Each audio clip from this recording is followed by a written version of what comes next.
د مرګ او د رزق تقدیر لیکل شوی هغه نه بدلیږي چې هر کیس کېږي زه تنخواه د دې خبرې اخلم او که زه د دې ذمهواري ځان نه ګڼم نو بیا زه تنخواه حرام اخلم.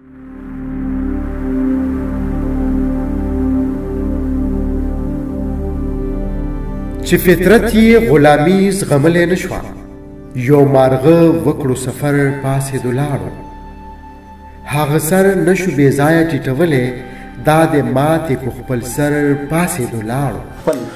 دا خپل قیدي ذهن آزاد کما که څه چلو کم، وایم چې خورې په سر باد کما که څه چلو کم. دا چې زمونږ په سرونو څوکیدار ولاړ دی، سر چې قلم د دې جلات کما که څه چلو کم.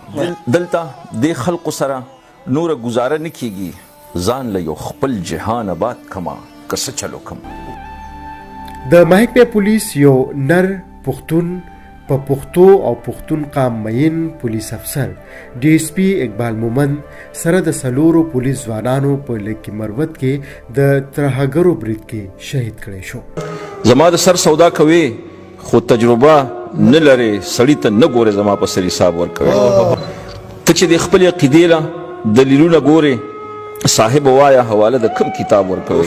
منم چې خاني خو خاني په خلقو مخر سوا، ولی زما ساده ملګرو لعذاب ورکوي.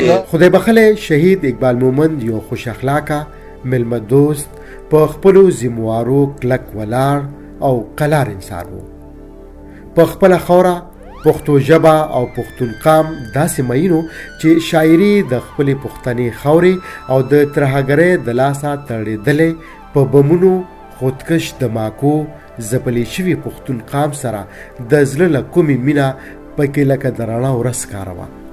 چې د جنگ دا ټکې وران کو دا کېدی شي، چې د جنگ دا ټکې وران کو دا کېدی شي، چې دا خلق انسانان کو دا کېدی شي،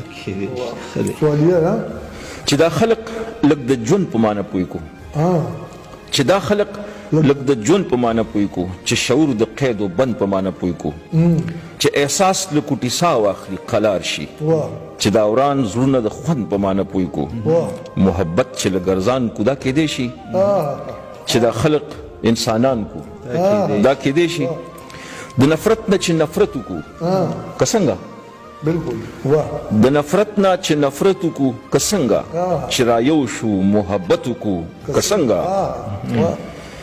دا چې څوک د دوزخونو په جای ناستی، په دوی زیره د جنت وکړو که څنګه، چې ګواه په دا جهان کو دا کېدی شي، چې دا خلق انسانان کو دا کېدی شي. د پښتو ژبې نوموړی شاعر لیکوال شهید اقبال مومند د ښکلي دروند خوی او خوږ آواز خاوند و. د ریډیو پاکستان پېښور نه یې په پښتو ژبه کې د شعر و ادب مختلف پروګرامونه به هم کول او د فیسبوک د لارې هم بلهاشه ملګري جوړ کړي چې کوم ځای به هم د پښتون قام لپاره غږ پورته کېده. د خدای بخلي اقبال مومند شهید غږ به د ټولو د پاسه. شهید اقبال مومند صاحب په خپل شاعرۍ کې یو ځانګړی انداز پلولو چې غټه وجه یې قام پرستي وه. د خپلې خورې سره یې بې کچه مینه وه. ما خدای جنتی کا بی حسابه بی کتابه، ما خدای جنتی کا بی حسابه بی کتابه، ما کړي په دنیا کې زندگی د لازابه، از غو سر مې ژوند خبر نوم له ګلابه، ګناه که مې په سر راوړې ډېره له ثوابه، چې زه خو د وحشت د لومې ښکارو مه پښتونم، یا خدایه په دنیا کې خوارو زارو مه پښتونم. هر یو کس خو سرکشي کولی نه شي، هر یو کس خو سرکشي کولی نه شي، په هر قبر خو جنډې نه لګي یاره. خدای بخلی شهید اقبال مومند د یو څو هغه ایمانداره او نر پښتون پولیس افسرانو په فهرست کې شامل وو چا چې د پښتونخوا پولیس نوم په خپل نرتوب، ښه اخلاقو او د ولس په حقیقي خدمت ژوندی ساتلی.